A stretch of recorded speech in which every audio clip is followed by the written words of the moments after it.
Ay, nako talaga. Kaya ito talakayin po natin na mamaya po ano kayo, talakayin lang po natin 'to sa mga hayop na balita bago natin ano yun yan. Pero itong unang bibigay ko sa inyo, wala rin akong tiwala dito eh.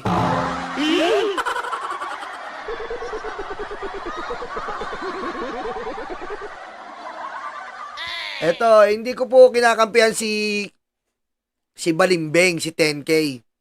'Di ba? Hindi ko po kinakampihan tong si Balimbeng na 10K. Hindi ko po siya kinakampihan at kailanman ayokong kumampas sa kanya kasi may utang pa siya sa ating 10,000. 'Di ba? Pero kung babaybayin niyo po yung sinasabi niya, kung babaybayin po natin ang sinasabi niya, tumama siya doon. 'Di ba?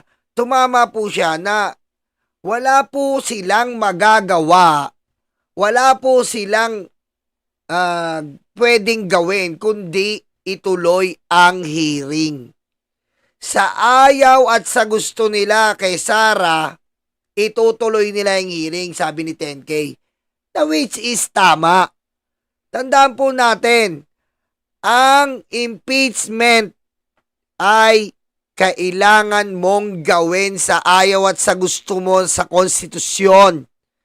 Kaya nga sabi natin, kung ayaw mong magsenador, kung ayaw mong mag-impeachment, huwag kang magsenador.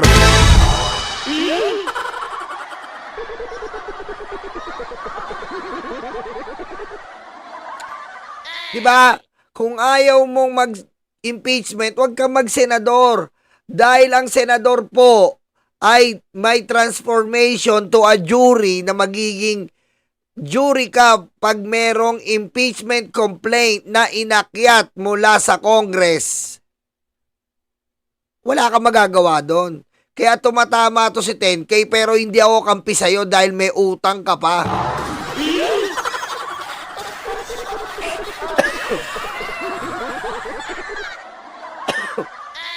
Ngayon, hindi ko rin ba kaya hindi po ako kumakampi dito. Siyempre, ayan na naman si 10K. Anong gagawin ni 10K? Papaupain niya na naman yung isip ng taong bayan na siya na naman. Ugali kasi niya yan eh. Siya yung bida-bida.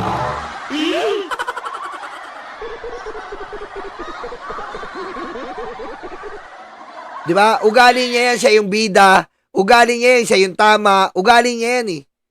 Siya yung may pangako na 10K.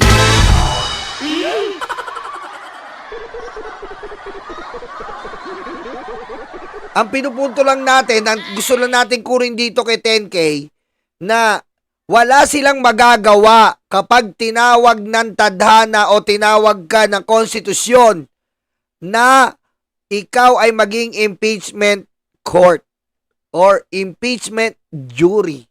Dahil kapag senador ka, wala kang magagawa kundi tumalima sa sinasabi ng batas na ikaw ay magiging impeachment jury. Ngayon, meron nagsasabi, 19 to 20, marami na naman mag-ano. Hindi nga pwedeng tumawid. Meron ba nagsabi noon? May nasasaad ba? Sige, gitnaan natin. Gitnaan lang po natin ngayon. Gitnaan natin. Kunyari wala tayong side. Wala tayong side. Gitnaan natin. Ito ang impeachment. Ito ang impeachment. Ito ang impeachment. Nasa gitna. Ngayon, tatawid siya. Ito yung 19 to 20. Tatawid siya sa 19 to 20. Ngayon, yung impeachment na to. So, dahil tatawid siya sa 1920, etong impeachment, lulusawin mo na. Wala na. Ganon. Ganon ang gusto nila eh. Paano yung impeachment na yon, bakit mo lulusawin ni hindi mo natalakay, ni hindi mo nahiring, ni hindi mo man lang nabuksan ang nilalaman ng impeachment. Kumbaga, meron kang daladalang libro, pinadala mo sa Senado dahil tapos na sila sa kanilang trabaho, 19 to 20, kailangan yung libro na yon itapon na lang sa basurahan Ganun na lang.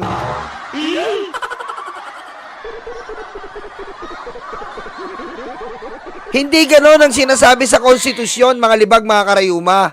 Ang sabi sa konstitusyon, kapag merong impeachment, immediately forthwith. Roger Mabait, thank you. At saka kanina si Criselda Apare ba yun? Criselda Apare, thank you rin ha. Hindi ko na nakita eh. Basta yung sa nagbigay kanina, Criselda Apare ba yun? Basta yun. Di ba? Ang sabi sa konstitusyon, kapag meron kang impeachment, immediately forthwith.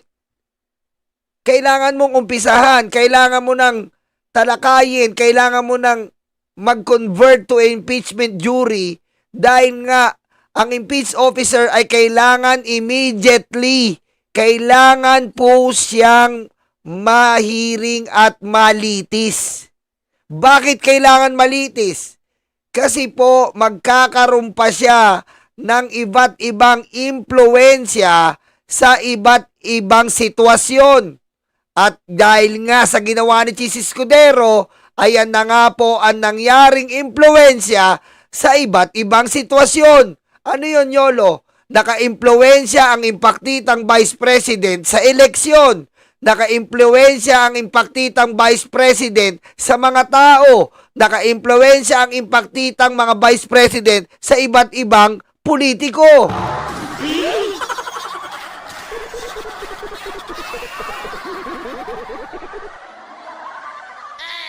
Kaya ang konstitusyon po, minamandato ang Senado na bilisan mo agad-agad.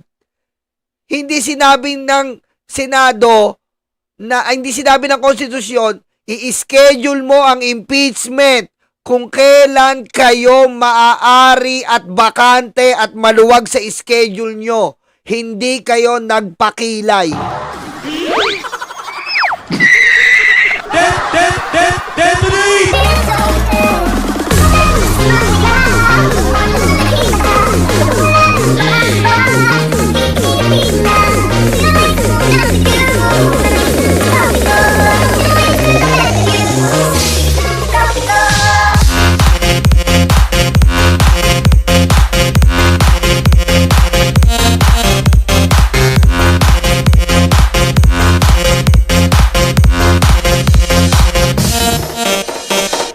Diba? Anong ginawa ni Chis? Forthwith, fourth delay, forthwith, fourth wait, fourth gut.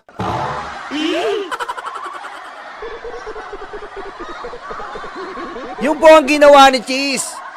Forthwith, fourth wait, fourth gut. Yan ang gusto niya. Tapos ang gusto pa ni Chis,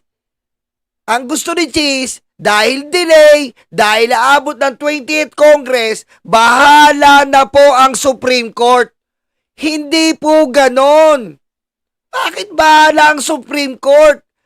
Kasapakat ka, ikaw ang nagdesisyon. Sinasabi niya ng konstitusyon, immediately, Chis, February. Anong ginawa nyo? Hindi nyo pa nga pinapasok sa Senate rules ang impeachment.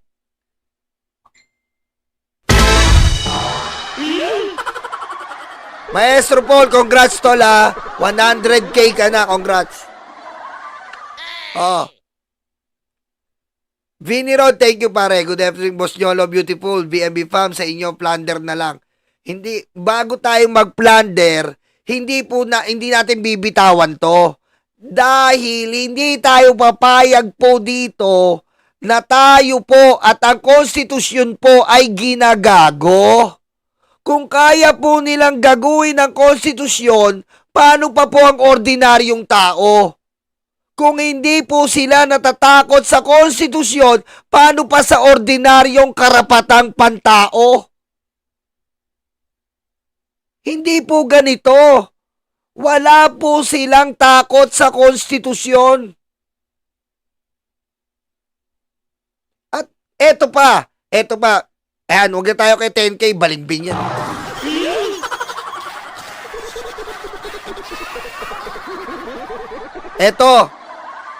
Etong tatanga-tanga ng tiga Davao na dating PNP chief na kriminal. Tignan nyo ginawa. Pakinggan muna natin. Galing daw po po sa opisina ninyo, particularly kay Attorney Joanne, yung draft? May nabanggit po ba sa inyo yung legis staff nyo? Ayun si ma'am. Ayun ma'am. Ayun ma'am. Kinonfirm na po ni Senator Jinggoy na meron siyang Nakuha ko. printed na draft copy. Kayo po may Galing yun. Galing sa office mo. Oh, bakit napaamin? Bakit umamin si Bato? Sige, sagot nga kayo. Bakit umamin? Sige nga. Bakit umamin si Bato? Ano sa tingin nyo? Bakit umamin?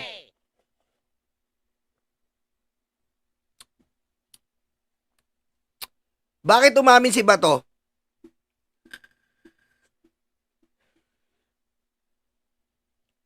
May opinion kayo? Tama. Kaya siya umamin kasi nga nakita yung name ng staff niya. Ayan no? Nakita yung name ng staff niya. Nagpulong-pulong sila nila Amy, nagpulong-pulong sila nila, ewan ko kung sila Marcoleta, nagpulong-pulong sila nila Vic Rodriguez.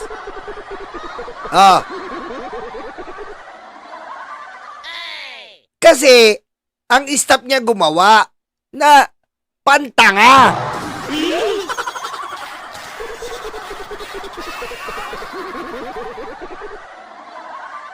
Diba? Saan ka po makakakita? Isa kang hurado. Dito lang po to sa 19th Congress going to 20th Congress. Ang pinaka-monumental o kaala-alala to. Isang hurado ang gagawa ng isang draft resolution na papipirmahan niya po. Papipirmahan niya sa different kinds of senator para ipatigil ang impeachment. Iyan po ay pinaka-awkward at tatanga-tangang gagawin sa lahat ng balat ng lupa.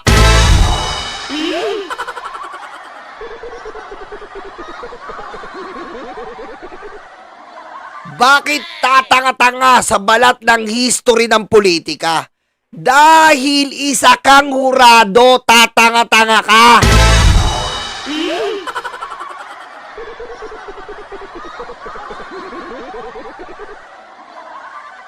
Meron bang judge na pumunta sa isang hearing, nagpipetisyon siya na wag ituloy ang hearing ng akusado, pusang ama ka?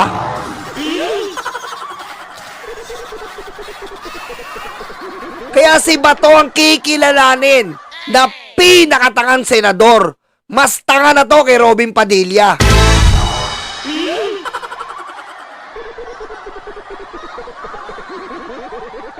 Bakit mas tanga si Bato? Saan ka makakakita ng hurado na nagpipetisyon sa korte para hindi ituloy ang akusado?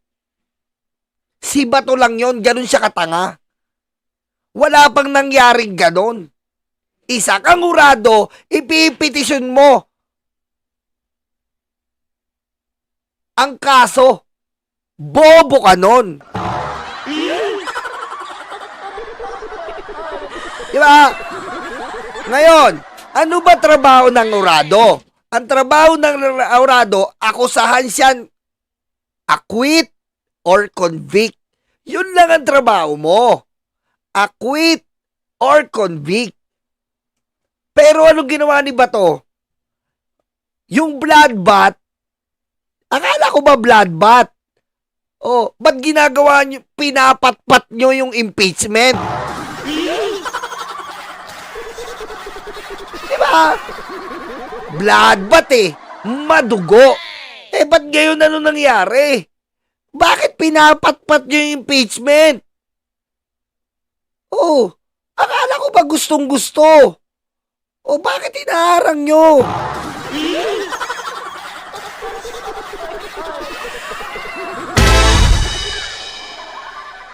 Diretso natin to. Kayo po yung nag-initiate? Bakit po? Ano pong Basahin na lang yung resolution. Kita mo? Huli siya. Hindi niya natakpan yung staff niya. Bobo Understand everything. Basahin niyo yung resolution. That's very self-explanatory. Yung mabasa niyo doon, kung ano yung sinasabi doon, sa loobin ko. Sir, pwede po bang draft resolution mag-decide doon sa impeachment case kahit walang trial? Kahit hindi naman trial? Nakita naman yung anong rason pinaglalagay doon. Basahin niyo yung whereas. Whereas. Nandun lang lahat. Whereas daw, basahin whereas. Kailan pa nga nangyari yon, tanga ka ba to? Kailan pa ang hurado nag-whereas na ipipetisyon niya yung akusado ay wag malitis? Saan ka makikikita nun? Nag-whereas ka, tanga ka? Ha? Sa lahat ng hurado, nag-whereas ka na sinasabi mo yung akusado ay wag nang litisin. Meron bang judge na ganon?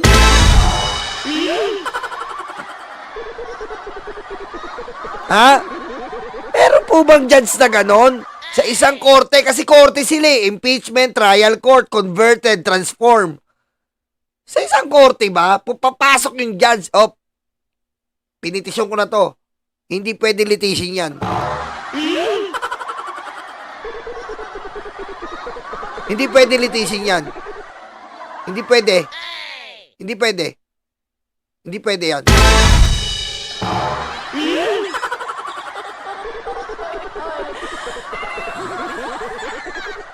Hindi na lang yun. Sir, kayo nag-initiate kayo mismo or kinausap niyo po yung mga kasamahan ninyo? Kita mo, sinungaling tong hayop na to. Una, wala daw siyang alam. Hindi dapat tuloy. Yung pala sa kanya manggagaling. Sinungaling tong hayop na to eh. Yan ang binoto nyo eh. Diba? Yan ang binoto nyo. Sinungaling na kalbo.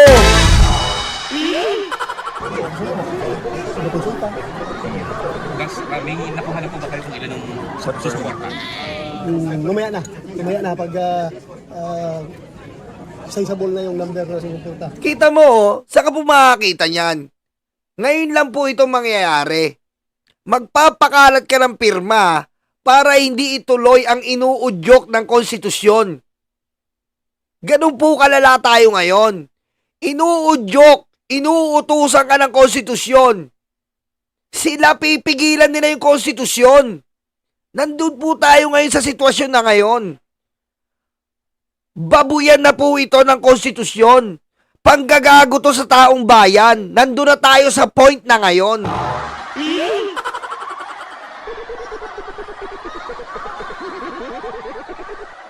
Proud pa siya. Ganun po kabobo to si Bato. At itong PDP na to. Proud na proud pa siya na magpapakalat siya ng pirma. So ano po ito? Kailangan po tanggalin tong mga to. Bias na po sila. Hindi po pwedeng ganun kung pinapatanggal nila yung judge sa ICC dahil nakikitaan nila ng bias, patanggal din natin to.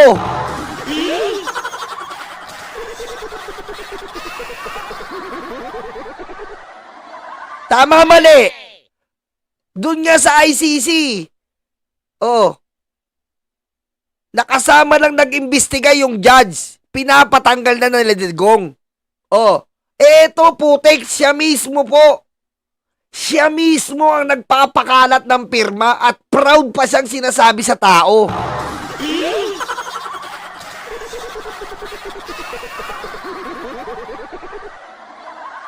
Ganun po kasensitibo ang korte. Sa international law, kung ipapattern mo kay Duterte, yung dalawang judge, nagkaroon lang sila ng konting investigasyon dito sa Pilipinas. Pinapatanggal na sila ni Digong. Samantalang dito po, sa ating batas, yung mismong hurado ang nagpapakala para wag ituloy. Anong klase tayo?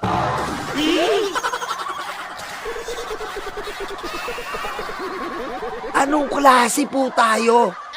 Anong aasahan natin sa mga to? Ha? Anong aasahan natin sa mga hayop na to? Tanungin ko kayo.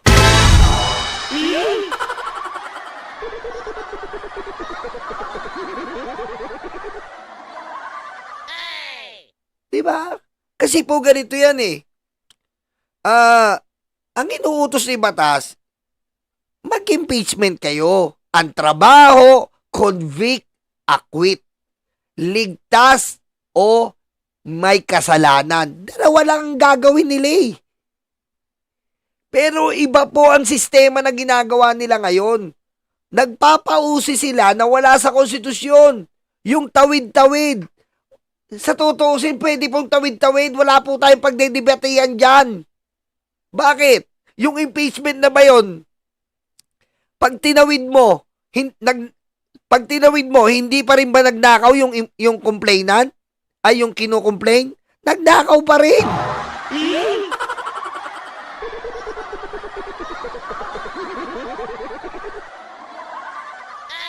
May lacking pa rin sa situation. May kulang pa rin sa sitwasyon. Meron pa rin hindi nasasagot. Ano yung hindi nasasagot? Nasa ng pera ng taong bayan. So bilang urado ka, hahayaan mo ang taong bayan may question mark sa utak? Ganun po ba ang gusto nilang palabasin? Ganun po ba? Halimbawa, impeachment hindi tutuloy kasi hindi na legal sa 20th Congress. So, naresolve ba ang tanong ng taong bayan? Naresolve ba ang tanong ng konstitusyon? Ha? Nasaan ang pera ng taong bayan? Naresolve ba? Naresolve? Hindi. Lalong lumaki ang blanco na hinahanap na sagot ng taong bayan.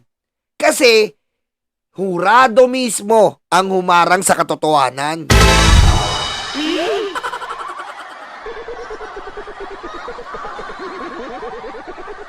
So far po, as we speak, mga ilan na? Nasa draft. Kaya pinababasa ko sa kanila yung draft. Ipa-file niyo po. I-file niyo po. Ipa-file niyo po. Titingnan ko, i-evaluate ko pa. Baka kasi yung iba, merong namang ibang draft yung iba. Ang iba makasama namin, may ibang draft. So, siguro i-incorporate yun kung ano yung magagandang provision doon sa kanilang mga draft. Eto ha, hurado yan. Hurado yan. Papagandahin niya para ang pagharang.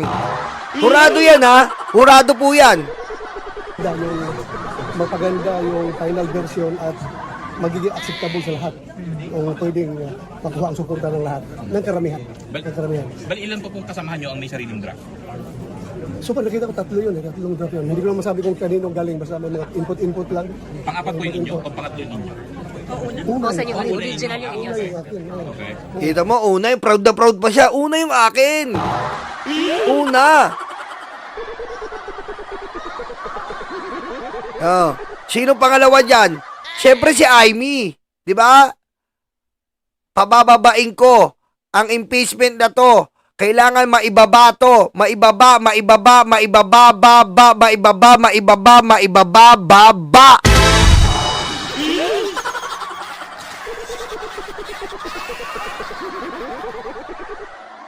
Sino pangatlo? Siyempre si Robin. I move impeachment. I move impeachment. I move impeachment. I move.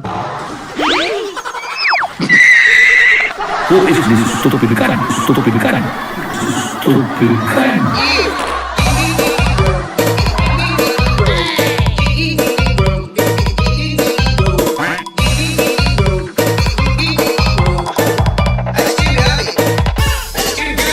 Hindi po siya naliligo. Bobo ka!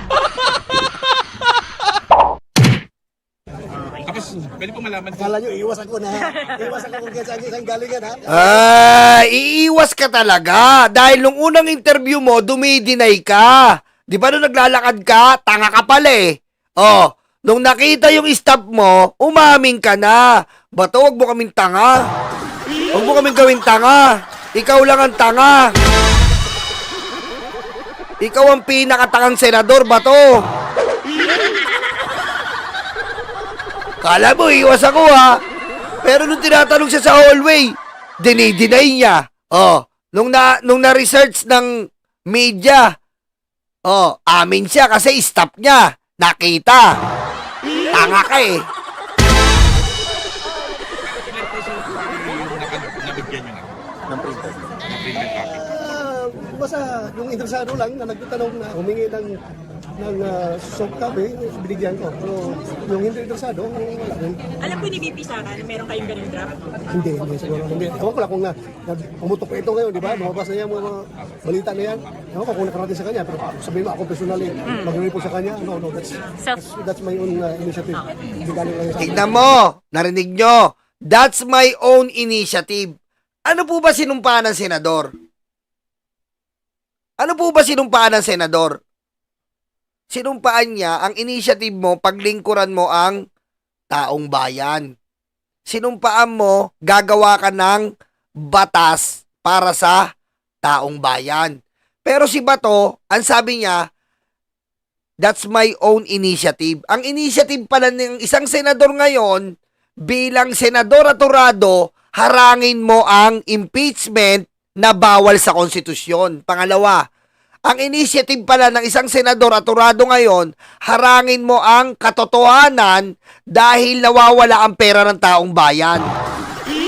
Pangatlo, ang initiative pala ng senador ngayon ay paglingkuran ang Duterte at ang vice presidente. Yung pala ang initiative ng isang senador aturado. Proud pa siya. Proud pa po siya. Ulitin ko lang ha, tignan nyo, pakinggan nyo. Yung po ang inisyatibo ng isang senador ngayon. Pakinggan nyo. Ito ngayon, di ba? Lumabas na yan mga balita na yan. Ewan ko kung nakarating sa kanya, pero sabihin mo ako personally, mag-report sa kanya, no, that's my own initiative. That's my own initiative. Tanga!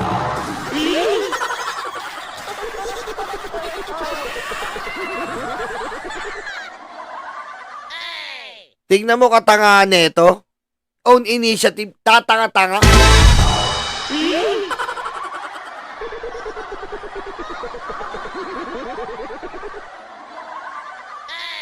Diba?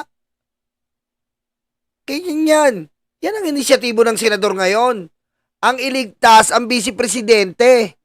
Hindi po iligtas ang katotohanan. Ano nga asahan yung senador? Ganito na ang Senado natin. Ganito na po ang Senado natin ngayon. Ganito na ang Senado natin ngayon. Ililigtas ang vice presidente.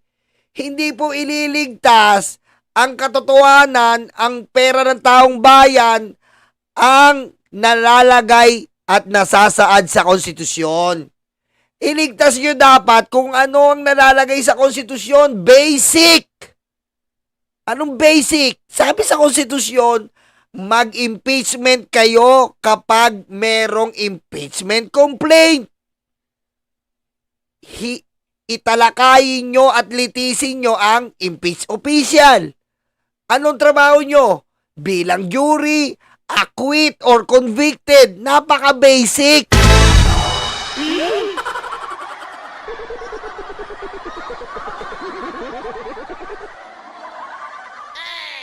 Pero ngayon, yung basic ng konstitusyon na rules, ginigiba nila. Wala po sa konstitusyon na ang isang jury or isang senador pwede siyang mag-file ng draft resolution o ng isang resolusyon na wag matuloy ang impeachment. Wala pong ganon.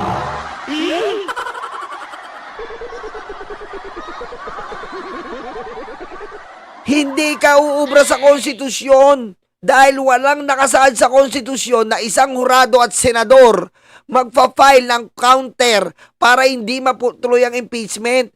Because impeachment is the voice of the people. Mga bobo! Boses ng taong bayan yan. Hindi nyo pwedeng patahimikin. Nyo know bakit boses ng taong bayan? Represented by the Congress. Distrito, bawat distrito ng mga tao sa tulong ng bawat representative, sila ay nire-represent nila ang bawat taong bayan sa bawat distrito nila. Tapos papatahimikin nyo?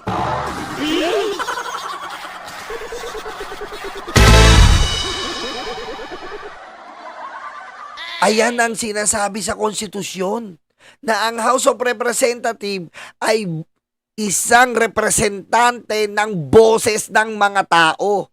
Nakitaan nila, kung nakitaan nila ang isang impeach official ay karapat-dapat, meron silang karapatang bumoto at nakuha nga ay 2/3. At sa 2/3 na yan, which is overwhelming vote, inakyat yan sa Senado, anong gagawin mo? Ang boses ng taong bayan, talakayin mo. Hindi harangin.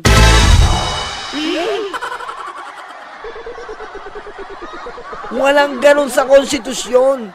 Sabi sa konstitusyon, talakayin mo immediately, forthwith. Hindi sinasabi sa konstitusyon, any senator can file a complaint against the impeachment complaint.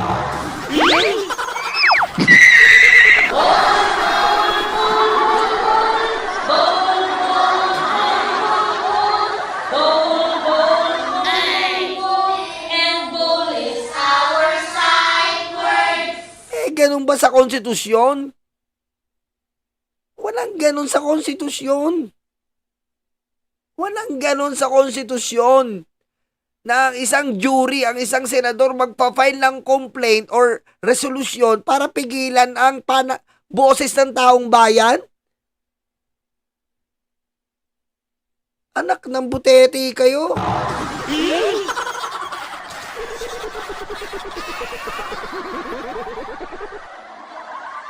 Hindi po talaga legal yung ginawa niya dahil wala nga po sa konstitusyon.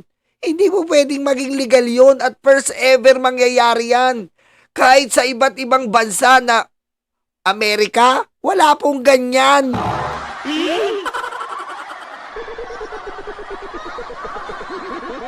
Kasi hindi nyo po pwedeng arangin ng impeachment eh. Hindi nyo po arangin yan. Ang tanging haharang lang dyan, ang tatapos dyan, either convict or acquitted. Yun lang ang haharang dyan at tatapos dyan. Kaya ganun po kasariwa at kalupit ang konstitusyon. Advance yung pagkautak nung paggawa ng impeachment eh. Kumbaga, hindi mo talaga pwedeng arangin yan dahil ang haharang lang dyan, pag nalitis mo, either, ang magpapahinto lang dyan, either acquit or convicted. Yan lang haharang dun eh. Pero sila ayaw nila talakayin yun. Paano natin makikita kung either convicted or acquit? Diba? Basic question, basic answer eh. Kaya nga ginawa yung impeachment eh. Hindi naman ginawa yung impeachment yan para tirahin lang ng tirahin yung mga... kung inosente si Sara, palakpakan natin. Inosente pala eh. Oh. Kaya nga eh. Oh. Ngayon, pag inosente siya, kasuhan niya lahat ng nasa impeachment. Bilyonarya na sa lalo. Basic eh. Oh. Diba kung na-acquit siya, kasuhan niya lahat yung nagpirma sa impeachment, lahat ng indultong inabot niya, kasuhan niya. Ewan ko lang kung di siya manalo. Dahil may reference na siya. Anong reference niya? Impeachment Trial Court. Yun ang magiging reference niya eh. At pag dinala niya yung sa Supreme Court or any justice, regional trial or whatever it is, siguradong panalo siya. Ganun yung sinasabi ng batas eh. Oh. Pero ang gagawin nila, hindi pa pwede to. Hindi na tayo sinampal neto, dinuduraan na po tayo sa mukha neto.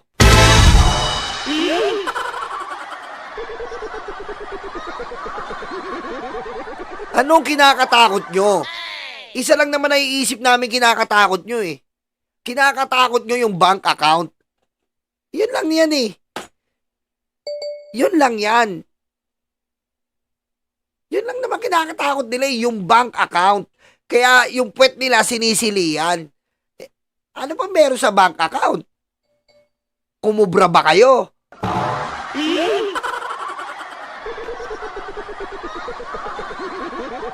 Kasi ito na maiisip ng taong bayan eh. Ito na po maiisip ng taong bayan. Anong kinakatakot nyo ba tayong matuloy to? Na nasa pintuan na eh. Ng Senado at ayaw nyong papasukin. Yun ang tanong ng tao. Ano kinakatakot nyo? Kasabwat kayo sa bank account.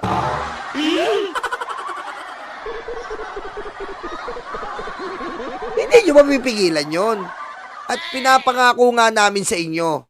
Meron po tayong rally sa June 9. May rally po ang mga vlogger. June 9. Alas 7 ng umaga sa harap po ng Senado. Bilang pagtugon dito sa pagdura sa mukha ng taong bayan. June 9 po. Alas 7 ng umaga sa harap ng Senado.